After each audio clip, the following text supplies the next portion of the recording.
creatures of the night. It's your girl Tati. Let's talk about Ring of Honor. First things first, I really shouldn't be congratulating anybody about this, but Tony Khan, thank you for giving us an hour and 50 minutes of Ring of Honor. This has been an absolute improvement in comparison to getting an hour show or 40 minutes. For people who are paying for a subscription, we want to get our money's worth. And it isn't always about how long the show should be, but when it feels like it's like too short, people don't feel like they're getting their money's worth. This time, we have really great wrestling, and we have close to a 2 hour show, and I felt really content with this show for the most part. Now, we started off the show with Aaron Solo versus Teton from CMLL. Holy moly, this was such a good match here. And Aaron Solo, I feel like, doesn't get enough props. I know he's pretty much in limbo somewhere in this wrestling world. However, he does really give great matches. And I don't know if the company has any plans ever to truly take this guy seriously and put him forth and, just put him in some storylines, put him somewhere to see where he goes, because he is really great at wrestling. But however, tonight he fell short, didn't take the win against Teton. Teton takes the win with a double stomp. And I really did enjoy this. I do enjoy them taking, some, CML wrestlers and New Japan wrestlers, and also incorporating these guys in Ring of Honor too. I think that helps out too. So it doesn't feel so boring. We keep seeing a lot of the same people in Ring of Honor. Sometimes they do bring over some indie people, but it's great to see some CMLL representation on the show. Matter of fact, we do have another wrestler who comes on later on, who I didn't catch his name, I'm not gonna lie.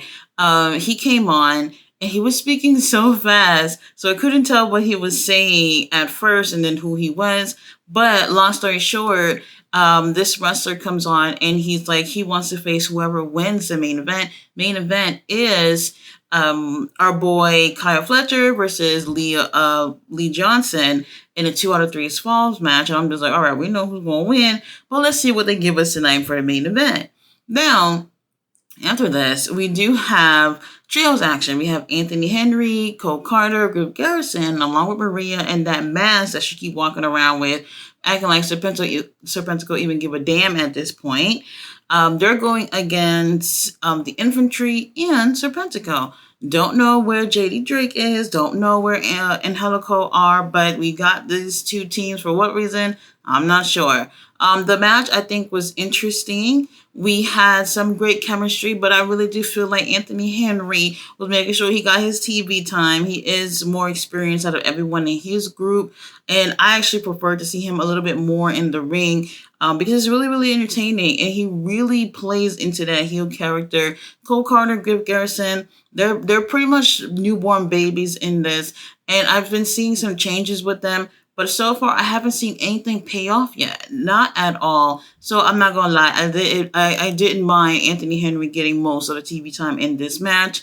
Everyone's here is great. Just don't understand why we put these people together. Doesn't really matter. It looks like the crowd was enjoying the match for the most part. And we do get Anthony Henry taking the win for his team. And I'm cool with that. This little mask thing that they keep doing with Serpentico and Maria, Tony Khan, nobody cares. It's over. The story is absolutely over. So now we have our girl Lexi. They're having this emergency minion empowerment thing going on. So Athena, who has been missing in action, just missing from the show, period, for the past few weeks, comes out with Billy Starks. Billy Starks, fire your stylist. It's just not working out, girl. Long story short, Athena comes out. She's wearing a boot on her foot. She got crutches, and she's basically making it seem as if she's going to have to relinquish the title. And, they're going to have to be a new champion at some point. And the crowd, even one lady in the crowd looked like she was about to burst into tears. And I'm just like, I know when somebody's ribbing me when I see it. And long story short, Athena is definitely, ribbing everybody and let them know, hey, I ain't going nowhere. They said my injury is going to be, around for like 4 to 6 months before she's healed from this injury, ankle injury that she has, and she's just letting everybody know that hey, nothing's going to change. She's going to be our champion forever. And you know what? It kind of sounds like that's probably what's going to happen here.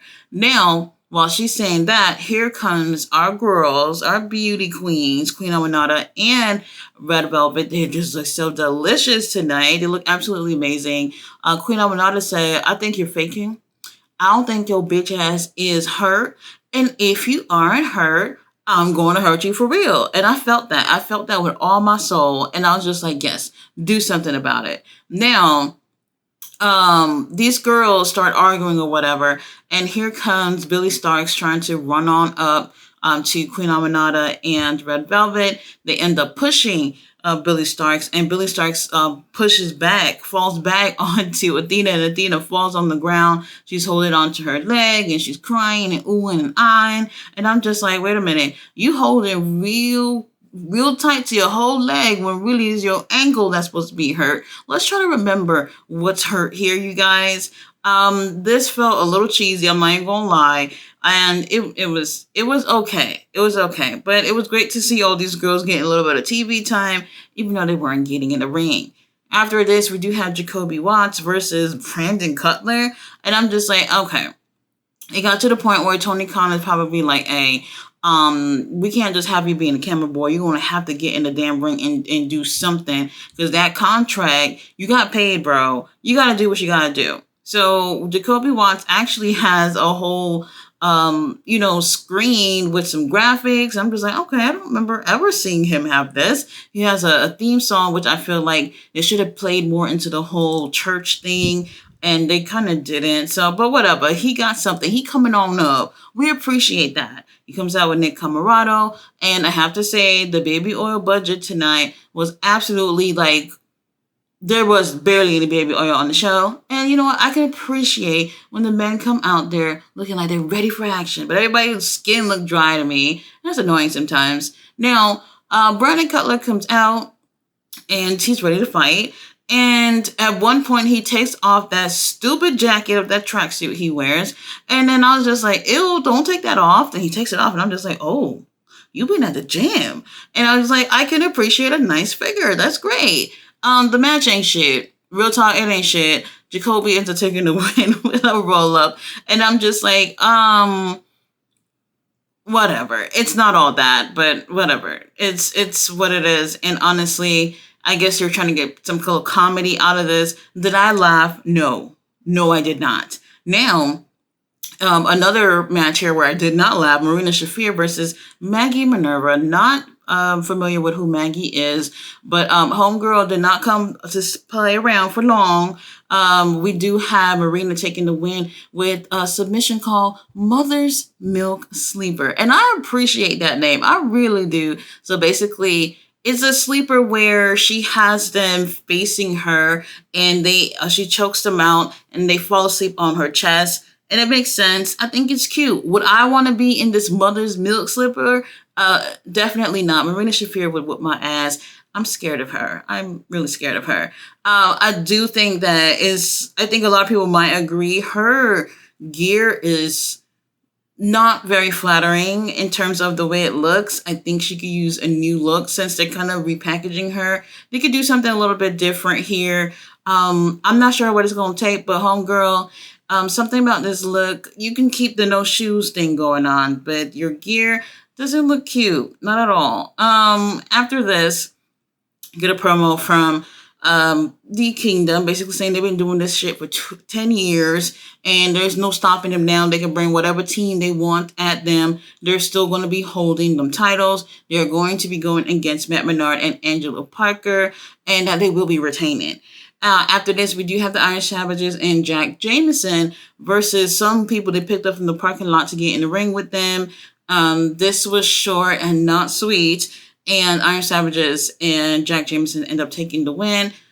Something about this where it's just like, the Iron Savages do their thing with the TDCD and talking shit about the crowd or whatever. And they're a team, one of the few teams I feel like that really try to engage with the crowd when they're out there. So that I'm cool with. However, them being in the ring with just people that ain't really doing shit but letting them win is not fun for me. Now, don't let this whole thing that I'm saying kind of discourage you from the real entertainment towards the end of the show. We do have Lance Archer versus somebody, whoever that is. Oh, whoever that was a dude who was on Collision the other day that looked like a ripoff version of Damian Priest, that iceberg dude.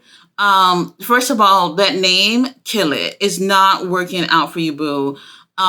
He has this presence that, if we could change the look a little bit, if we could take him seriously, he might got a little potential, a little something for him, but for the most part, we do see him get his ass whooped, and y'all already know how our boy, our Motor Heart Monster is. He killed him, absolutely killed him, and it really wasn't fun to see. We could be booking Lance Archer so much better than this, so much better. And to go back earlier about who was it that was challenging for the TB title, it was Atlantis Jr., y'all. Something just popped into my head, and I remember his match. So it was Atlantis Jr. who wants to go against whoever wins a 2 out of 3 falls match in the main event. After this, we do have Diamante versus Layla Hirsch. This was another one where it seems like the crowd had a hard time getting behind this because it's just like, well, why are these two girls going at it? We haven't actually seen these girls in a long time. And something about it is a disconnect when you don't see people for a long time, when there is no story, when it just seems like, oh, they're putting a match on just to kill time type of thing. And to me, I feel like they deserve a lot better than that. The match was decent. Layla takes the win, but Diamante whoops her ass after that and ends up leaving. And it was Layla Hirsch who ends up leaving looking like a sore loser. And I was just like, all right, Diamante, girl, I feel you. Get your camera time. Do what you got to do. After this, we do have the tag titles on the line. We have the Undisputed Kingdom versus Matt Menard and Angelo Parker. Matt Menard is wrapped up like a mummy once again. I don't know what it is. What's wrong with him? He's wrapped up. Angelo Parker comes out. Now, something about him, like not having that knife comb thing that he be doing, and he be combing his hair back and all that stuff. He didn't even have that. Whatever. The little typical things that, people do with the smallest things. Once they stop doing that, it's so easy to recognize those things. But that's neither here or there. They actually have a pretty decent match here. They know what's at stake here. They know that this is an opportunity for them to win some title in AEW Ring of Honor, period. And it would have been really great to see. That obviously doesn't happen, but you really see a fire lit up in both these guys' asses while we have the Kingdom pretty much being their cocky selves, and they know they're going to take the win. Now, they are like Daddy Magic in this end of the match is so close. Like super, super close. And it was just like, holy moly, they might win this title. It doesn't end up happening, but they were just so close. It's like a roll up.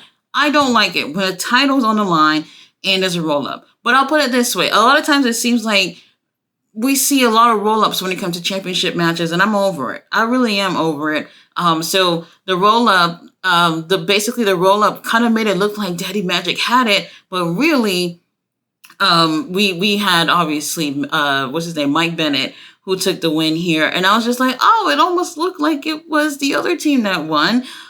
He was not happy about this at all. And here comes Angelo Parker, who was God knows where during that last minute or so that Matt Menard was defending himself by himself for the team. And he was like, man, I was so close. I was this close, and I could have taken the win. I felt so bad for them.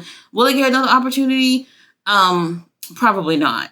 Main event, TV title. We had Lee Johnson versus Kyle Fletcher for obviously the title, and it's a 2 out of 3 falls match. Now, it took a long time for us to get that first fall for Kyle Fletcher for the first one. The next one, it looks like, man, Kyle Fletcher beat the shit out of Lee Johnson before Lee Johnson ends up taking the second one. And you kind of started to feel bad for Lee Johnson. And both these guys end up having a fall each. And it's just like, okay, what do we do from here? Both of them seem to have a fire lip up their asses. Lee Johnson was laid out in the ring, and ref was just like, you can't continue, you can't continue. They even had the doctor come in to check on him, and they told Kyle Fletcher, stay back, let's check on him for a little bit and see if he's all right. Now, obviously, Lee Johnson really, really wants this. Kyle Fletcher's off on the side like, bro, I just got my fresh tattoos. Let's get this done and over with because I have other things to do. And Lee Johnson gets up and he continues the match. I really, really want to say that as much as I be clowning on Lee Johnson, I was very impressed. And I'm very happy to see how well he does in the ring. I do feel like the company really needs to focus on Lee in terms of being the feature of not just Ring of Honor, but for AEW too. He's really great in the ring. He's been having really great, chemistry with especially Kyle Fletcher, and he's been doing better. However, the personality department, he lacking quite a bit in, and he can use some acting, something classes to really help him have better presence. And he just come off to be a babyface, but with no direction. And if he has some personality, the company can at least play off with that and figure out what to do with him. Really impressed by both of these guys on how well they were able to do. We've already seen them in the ring before, but this time felt different. And I absolutely love it when people get in the ring more than once. And it feels like we didn't see this match before, even though we've seen these two in the ring. And man, Kyle Fletcher with these brain busters on the top buckle, deadly, absolutely deadly. And Lee Johnson laid his ass down for that third fall. And obviously, Kyle Fletcher is retained. Kyle Fletcher will be facing Atlantis Jr. At CMLL. I don't remember them saying exactly when that's happening. TV title will be on the line. So that's going to be interesting. We're going to be seeing an AEW wrestler going over to Mexico. We haven't seen that in a little bit since BCC went there like over a month ago or so. So it's been a while, and I'm really happy to see that. So far, honestly, you guys, is Ring of Honor still worth buying? Probably not. However, we did have a pretty decent night. I would probably, out of 5 stars, I would probably give the show 2.5, but the tag match was great. The opening match was great. And also the main event was just so worth sitting through. Definitely give it like 4.5 stars for me. Probably the best match I've seen all week. It was really, really great. If you haven't seen it, go ahead and check that out. At least the main event of Ring of Honor. It's so good. Guys, thanks so much for watching my review. I'll be back tomorrow with a review on Rampage. Let's see how that turns out.